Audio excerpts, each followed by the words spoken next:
Assalamualaikum warahmatullahi wabarakatuh. Okey, hari ini kita sambung kepada 10.1.1. Kita lihat aliran tunai. Okey. Dalam pelan kewangan kita perlu lihat yang penting Yang penting adalah aliran tunai. Okey. Kenapa aliran tunai ni penting? Kerana dalam ni melibatkan kiraan ya. Okey. Di sini pendapatan kita tolak dengan perbelanjaan untuk mengira aliran tunai. Okey, pendapatan kita tolak dengan perbelanjaan. Okey, dan kita akan dapat dua kesudahan, iaitu kita dapat aliran tunai positif dan aliran tunai negatif. Okey, yang macam mana kita panggil aliran tunai yang positif? Iaitu sekiranya pendapatan yang kita ada, kita tolak dengan perbelanjaan, kita akan dapat baki lah di sini, maksudnya ada baki.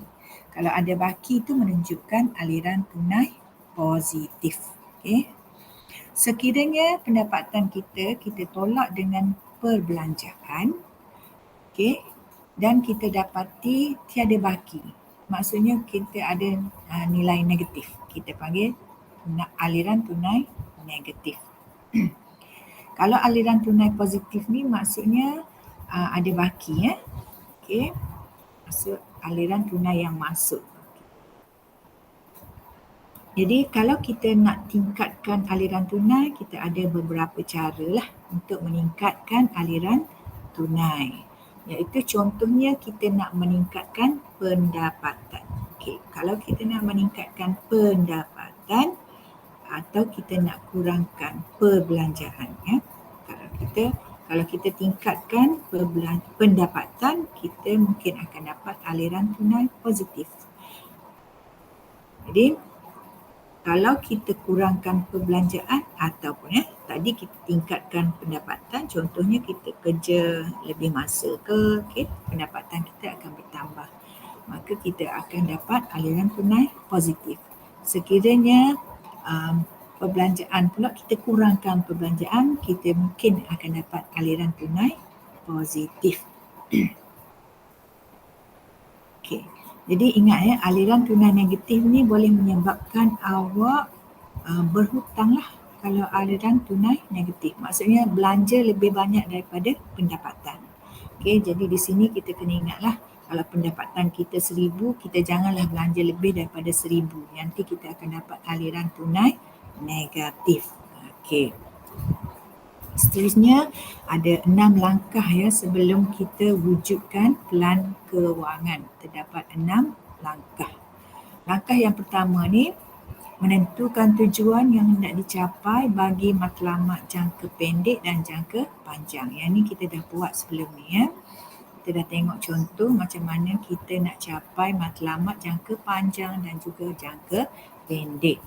Okey, yang kedua, membuat anggaran awal. Membuat anggaran awal untuk mencapai setiap matlamat. Contohnya, awak lihat balik dalam contoh yang pertama tu, Encik Yusof tu yang nak pergi ke Port Dickson untuk meraihkan hari keluarga tu ya.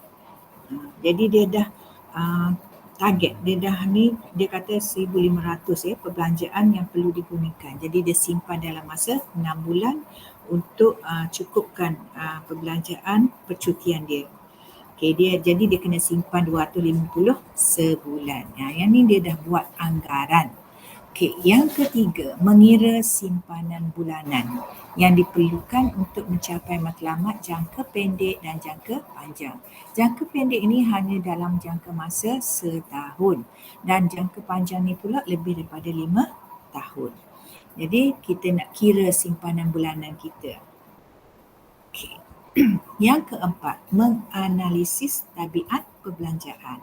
Jadi kita kena tengok perbelanjaan kita lagu mana.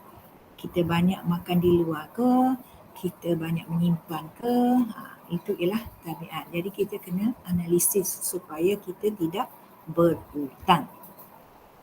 Okey, langkah yang kelima, kita tetapkan tempoh masa. Okey, dalam contoh satu tu yang Encik Yusof ke Port Dickson bersama keluarga tu, dia dah tetapkan tempoh masa untuk capai setiap matlamat dia, iaitu matlamat dia nak bercuti. Jadi dah tepatkan tempoh masanya 6 bulan. Okey, ini contoh yang telah kita buat. Okey, yang keenam, langkah yang terakhir, kita menentukan strategi. Pendapatan yang akan membantu mencapai matlamat. Kita nak buat strategi pendapatan lagu mana? Adakah kita nak kena bekerja lebih masa ataupun kita kena cari kerja lain supaya pendapatan kita bertambah. Okey. Seterusnya, ini ialah contoh contoh matlamat kewangan seorang individu. Ni bergantung kepada umur dia buat ni contoh sahaja. Okey, pada umur 25 tahun dia nak berkahwin, di mana dia perlukan RM15,000. Jadi dia kena ni matlamat dia lah, dia nak berkahwin pada umur 25 dan memerlukan banyak ni. Jadi dia kena simpan banyak-banyak. Itu ialah dia punya matlamat. Jadi nak capai matlamat ni apa strategi yang perlu kita buat.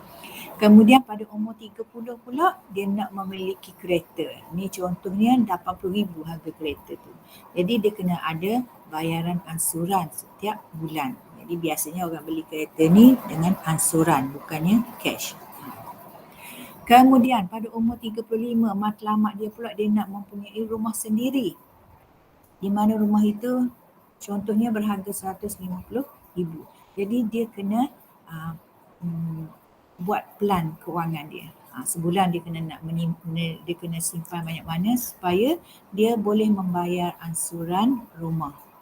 Okey, pada umur 55 pula dia nak pergi melancong, di mana dia memerlukan RM50,000 dan untuk dapatkan RM50,000 ni mestilah jangka panjang dia kena menyimpan.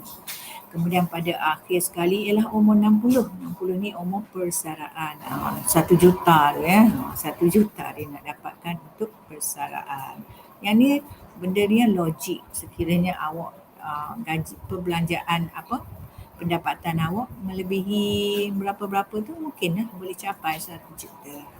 Okey, nanti cikgu akan tunjukkan contoh ni, contoh 2 ni daripada buku teks cikgu akan terangkan. Jadi sebelum tu awak bacalah dah terlebih dahulu.